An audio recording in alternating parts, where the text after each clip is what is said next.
Halo semuanya, perkenalkan nama saya Clarissa Nurintania dari kelas 10 AKL 4 nomor presensi 7. Di video kali ini saya akan mengomentari atau mereview salah satu konflik sosial yang terkait dengan Bhinneka Tunggal Ika yang ada di Indonesia ini, yaitu tragedi Sampit pada tahun 2001 yang menjadi salah satu peristiwa kelam di Indonesia yang melibatkan suku Dayak dengan suku Madura di Kalimantan Tengah.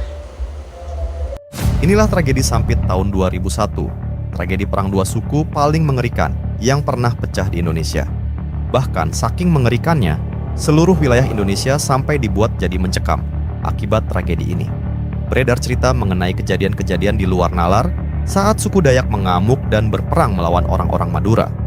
Bahkan ada ritual-ritual mengerikan yang dilakukan suku Dayak yang sampai membuat aparat militer ketakutan. Dan apa yang menyebabkan pecahnya tragedi ini ternyata berawal dari hal yang tak pernah disangka-sangka sejak zaman Belanda.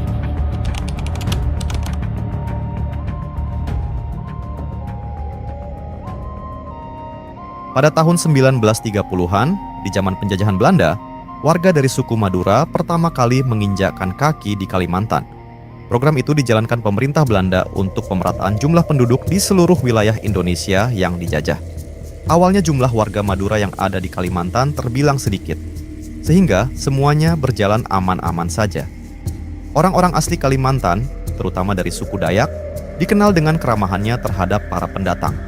Bahkan di beberapa wilayah Kalimantan, orang-orang Dayak akan menyambut para pendatang, kemudian memperlakukan mereka sebagaimana keluarga sendiri.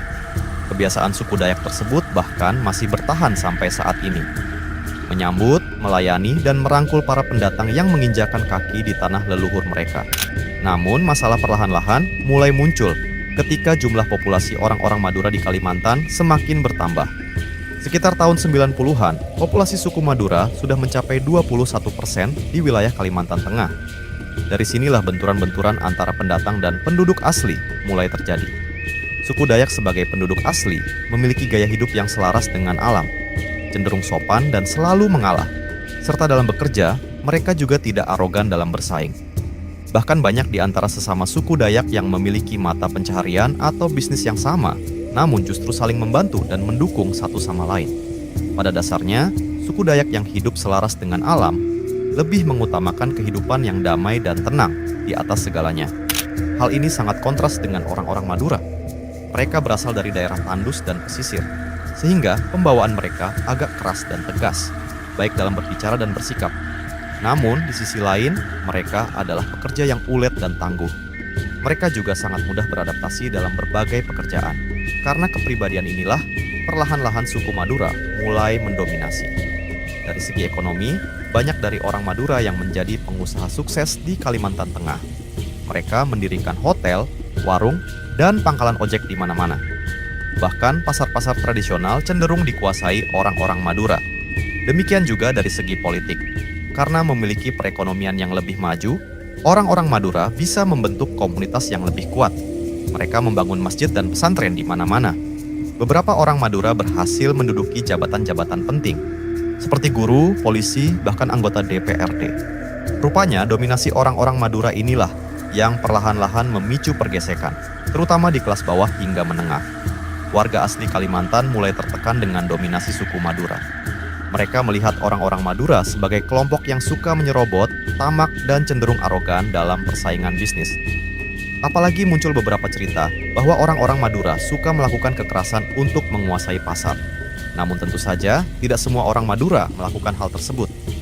Mereka yang melakukan kekerasan di pasar adalah oknum yang kebetulan setelah dicari tahu, ternyata berasal dari suku Madura. Dan sama seperti kejadian di Sambas yang telah diceritakan di channel ini sebelumnya, pergesekan antara suku Dayak dan Madura perlahan-lahan menimbulkan perkelahian-perkelahian kecil. Tragedi Sampit 2001 adalah konflik berdarah antara suku Dayak dan suku Madura yang pecah di Kalimantan Tengah pada Februari 2001. Peristiwa ini dipicu oleh kesenjangan ekonomi dan perbedaan budaya. Peristiwa ini menelan ratusan korban jiwa dan memaksa lebih dari 100.000 warga Madura untuk mengungsi. Akar masalah sebenarnya dari tragedi ini adalah ketimpangan ekonomi dan sosial, di mana transmigran suku Madura dinilai lebih mendominasi sektor perekonomian dan kurang menyesuaikan diri sebagai asimilasi dengan budaya lokal masyarakat Dayak. yaitu sikap arogan dari suku Madura yang tidak terbiasa dengan adat istiadat maupun kebiasaan budaya dari masyarakat Dayak, serta kurangnya rasa toleransi dan saling menghargai sehingga peristiwa tersebut dapat terjadi. Nah, menurut saya, tragedi ini menunjukkan bahwa keberagaman tidak hanya bisa menjadi kekuatan, tetapi juga bisa memicu konflik apabila masyarakat tidak memiliki rasa toleransi dan saling menghargai. Indonesia memiliki semboyan Bhinneka Tunggal Ika, yang berarti berbeda-beda tetapi tetap satu. Semboyan ini yang mengajarkan bahwa walaupun kita memiliki suku, budaya, agama, dan bahasa yang berbeda-beda, tetapi kita tetap satu sebagai bangsa Indonesia. Namun, dalam tragedi Sampit ini, nilai Bhinneka Tunggal Ika belum sama sekali diterapkan dengan baik. Perbedaan identitas justru dijadikan alasan untuk saling membenci dan menyerang. Akibatnya, banyak masyarakat yang menjadi korban dan kehilangan tempat tinggal. Konflik Sampit pada tahun 2001 ini, kita bisa belajar bahwa persatuan dan toleransi sangat penting dalam kehidupan bermasyarakat. Apabila kita menjadi pendatang di suatu daerah, kita juga harus bersikap toleransi dan saling menghargai dengan kebiasaan, adat istiadat serta budayanya. Dan juga kita tidak boleh mudah terprovokasi oleh isu sara ataupun ujaran kebencian. Konflik sosial terkait dengan Bhinneka Tunggal Ika terjadi karena adanya perbedaan yang tidak disikapi dengan toleransi dan saling menghargai. Oleh karena itu, nilai Bhinneka Tunggal Ika sangat penting untuk menjaga persatuan dan mencegah perpecahan di Indonesia. Sebagai generasi muda, kita harus menjadi persatuan Indonesia dengan menghormati perbedaan dan menerapkan nilai Bhinneka Tunggal Ika dalam kehidupan sehari-hari. Karena pada akhirnya, keberagaman bukan alasan kita untuk terpecah, melainkan kekuatan kita untuk mempersatukan bangsa Indonesia. Sekian video komentar atau review dari saya. Kurang lebihnya saya mohon maaf. Dadah semuanya.